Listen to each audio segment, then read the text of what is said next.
What's up, everybody? It's Sir Mel.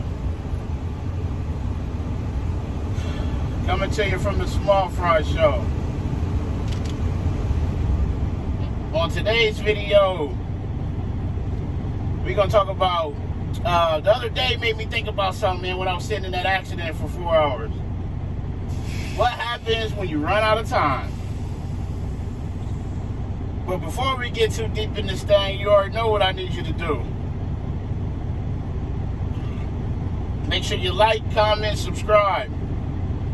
Tell a friend to tell a friend to tell a friend to come join the family. Also, the views and topics expressed in these videos are mine and mine only. They do not represent the company that I work for. I am not a spokesperson for said company. Now that we got that out the way, how everybody doing? It's Sunday morning. Before I get started on this video, I want to give a shout out to one of my dearest friends, my brother, Frank Jerk Carvel. Today marks a year that he's been gone. I love you, man. I know God makes no mistakes, so I ain't gonna question that. I miss you. Think about you every day. We are out here in Smithton, Pennsylvania. It's Sunday morning. You guys will be seeing this video on Monday. We did a meet and turn. Met a guy from Harrisburg. We going back to Columbus. Ran extra today, so somebody called off. We covered it. We heading back. Second 34. Be back at it Tuesday morning. Monday night, Tuesday morning. So, sitting in traffic the other day had me thinking, because it almost happened to me. What happens when you run out of time? So, for example, that run, I went from Columbus, Ohio to Glendale, Kentucky. I met a guy from Jackson, Tennessee. He brought me a Louisville and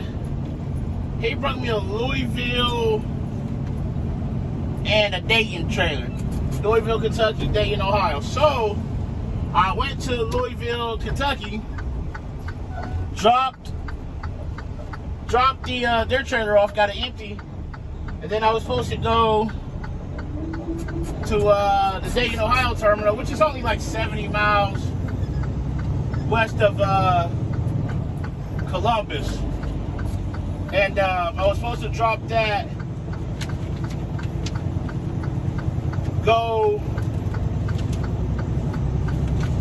in Dayton and pick up a set, and then go back to Columbus. So what happened with that accident, and I guess it's good that the accident happened right in front of me, because if I was further back in traffic, I wouldn't have made it back. So sitting there, I'm like, man, once the cop comes, they block everything up. That's normal. I'm like, if you start looking at the clock and playing the clock game. And what I mean by that is, you start playing if I make it out of here by this time game.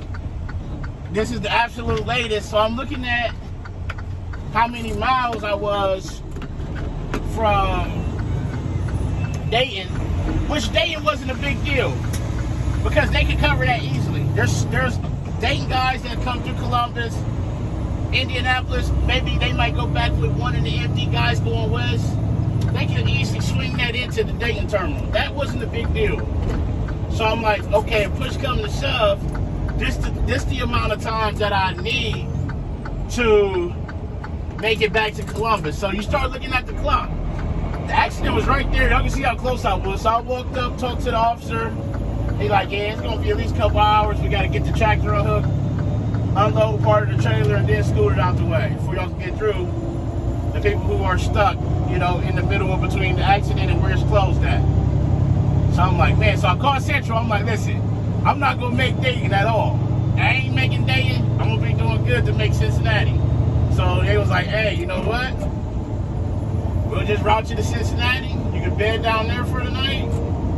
And then get up in the morning and go from there. If something changes, call us. So, when you run out of time, there's a couple different options that can play out, depending on where you run out. If you're going to be 5-10 minutes from the terminal, you can call the terminal and say, hey, listen, I'm going to be 5-10 minutes away. You have a city driver, a Lionel driver, somebody that can drive this driver to me, and they drive the truck back to the yard.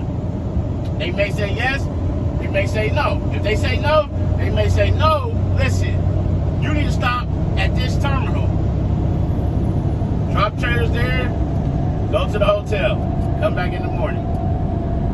If you're not going to be close, that's what you're going to do. So it's good to pack a bag. You need to pack an overnight bag. Something, a work shirt or a t-shirt, underwear, socks, shorts, pants, something like that. Maybe a spare toothbrush, toothpaste, little things like that. Or so that way, when it happens, it may not happen for 5 years. And that day may come when you break down or get stuck in an accident or your beat driver breaks down or something happens and you can't make it back. You got you a bag to clean up when you go to the hotel. If not, you're going to be wearing the same clothes. You may get stuck for 2 days. Get you a little overnight bag with some clothes you don't really care about. Even if you take that bag home with you and bring it back every day, you don't want to leave it in the truck. Leave it in your car. Something to take with you. That way you have something, because it's going to come a time when you ain't going to make it back and the company going to put you in the hotel because these is day cabs. Well, you can't make it, you run out of time. All right, going back, going to the hotel. You need to be prepared for that. Talk to your family about it. If you got people at home, if you normally get off in time to pick the kids up or get the kids off to school, you need to have a backup plan in place. Hey, if it comes a day where I got to lay out and I can't make it back, can you get the kids off to school for me or pick them up or football practice, whatever it is you normally do, you need to have a backup plan in place.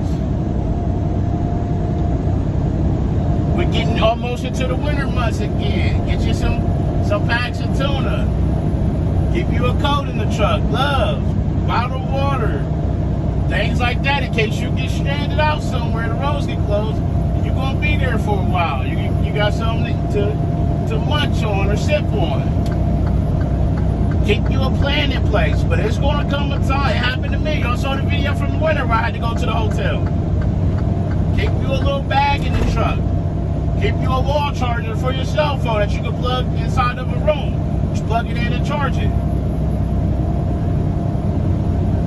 Because if you got just a car charger, you ain't going to be able to charge it in the room unless you got another way, a USB plug or something.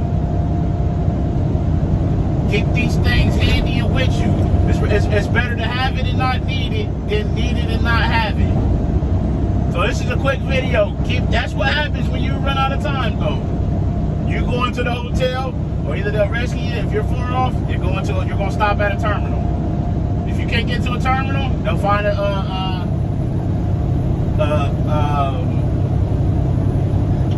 hotel within your route with truck parking.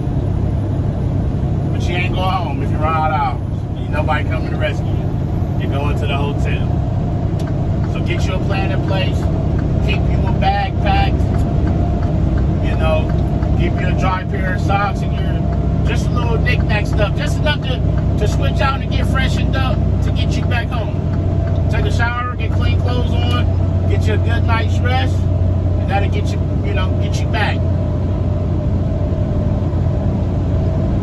We want to be proactive, not reactive. We want to be out in front of this stuff because it's going to happen. But as always,